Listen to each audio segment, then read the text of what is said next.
So let's bring in Matt Latufsky, see if we can figure that out here a little bit. I guess the Padres are probably a good place to start here. I'm not quite sure what their idea is of where they're at. They traded for Luis Urias, so I guess they feel like they're in it.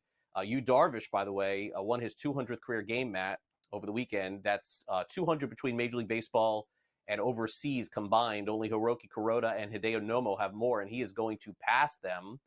I wonder if eventually he's a potential Hall of Fame candidate. He has been doing this a long time.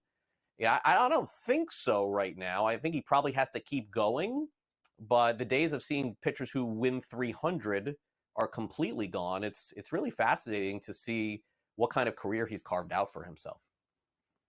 Yeah, absolutely. And I feel like there was a few years ago where it almost felt like he was done, whether it was between injuries, declining performance. He was obviously moving around a little bit, and he sort of had this late career renaissance. And at 37, he's obviously pitching as well as he ever has this year, and he's in a good park. He's got a pretty good team around him to do it, and he's got good stuff. I mean, you talk about, oh, will he be a Hall of Famer? That might be a tall order right now. I mean, I think if the Major League Baseball Hall of Fame was similar to the NBA Hall of Fame, where they take into account some of your foreign action, yeah, he'd probably be in. But as it stands right now, he'd have to have quite the ending to his career to get there. But the way he's pitching this season, he could really put a fine exclamation point on things, because he's just been fantastic. And the key this year has obviously been lowering that home run rate. Now, whether or not that'll continue remains to be seen. A lot of guys start out great, and the hitters haven't quite caught up yet, and then it gets warm and the ball starts flying a little more. But he's certainly doing what's needed to help himself and, of course, help his team in every regard so far this year. Yeah, it's impressive to see. Just again, you're right. He sort of reinvented himself after those years with the Cubs. All right, let's get to the Yankees now. They've won 7 games in a row, 5 series in a row. Juan Soto has been doing it all season long, but really the story with the Yankees lately, Matt, no question, has been Aaron Judge now cashing fire, which he really didn't do in April, but May has been a different month for him. As you said, the weather gets warmer. Soto and Judge are now the favorites over on FanDuel to win the MVP, followed by Bobby Witt Jr. But naturally, it's truthfully Soto carried them during this time. But this is a heck of a list for American League MVP, and honestly, I don't think that this is settled yet.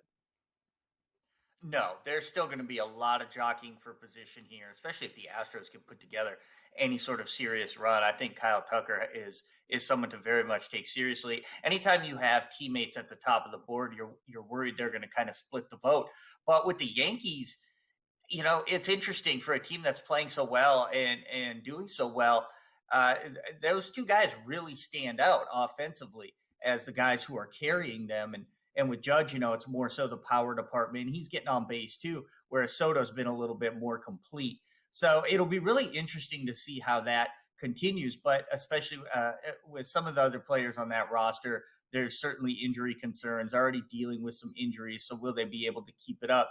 Remains to be seen. And if they don't, and if the Orioles pass them, that could sort of pave the way for Gunnar Henderson to get up there and above them. But yeah, Aaron Judge catching fire, we know what that means.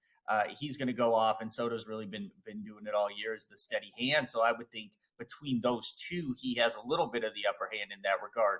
But it's going to be a really fascinating race, not only for MVP, but obviously in that division.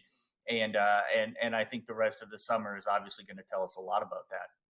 Yeah, I do too. And again, the team that usually wins a lot usually carries the MVP. In this case, it is the Yankees. And over in the East, things are certainly heating up. The Orioles are trying to keep pace with them. And for the time being, they are, although they've played a lot less games.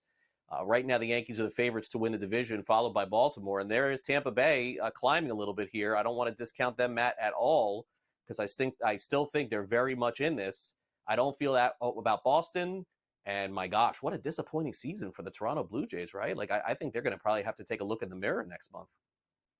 Yeah, I think so. It almost feels like that window to some degree is closing for them. And certainly this year is just gonna feel like a lost year in a lot of ways. The Red Sox feel like they're overachieving, so they're probably kind of happy where they are. But you're right, the Rays are lurking. Anytime the Rays are lurking, you never know what's going to happen. You never know what they're going to piece together and slap together. But the Yankees and Orioles are fantastic teams, And I actually think when you look at those two teams, I like the Orioles a little bit better personally. But of course, the Yankees haven't had Garrett Cole yet. And if he can come back and he can be healthy, what a boost that's going to be. So I think Right. that's going to be a great race throughout the summer. But both of those teams are really good. And I think they can both make a lot of noise in the postseason. Yeah, and World Series odds represent still the same teams being favored as they have been. The Yankees have moved up a little bit to 5.5 to 1. So have the Phillies. Dodgers are favored, followed by Atlanta, New York, Philly, Baltimore, and no one wants to quit Houston. You're right. At this point, they're 15 to 1 to win that.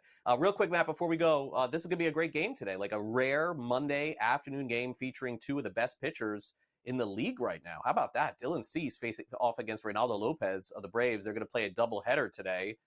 Certainly it's impossible to handicap a game like this. Early start, West Coast on the East Coast, playing two games because of the weather, two really good pitchers. I guess I stare at 7.5 and I say, oh, it's a guaranteed under, but it is baseball, right? Anything can happen. Yeah, for sure. Especially when guys know they have another game to play. But you're right. I mean, you talk about that early start. Poor West Coast fans. They got Padres fans out there. They got one of the best games of the year, and I mean they're going to be sort of barely waking up yet. But yeah, it should be a great game. Both pitchers have pitched great. I would normally favor the guy with a little more of a history. So I kind of like Cease and the Padres a little bit better. But again, when you're staring at another game coming and the Braves are going to feel good about what they're throwing out there in that second game. You never know if the Padres really feel like we got to push for this one. All right. We'll check it out this afternoon. Early game on a Monday. I like it. All right. Thanks again. Appreciate you coming on, Matt, for sure. And have a great rest of your week. Appreciate it. All right. I appreciate it. Thank you.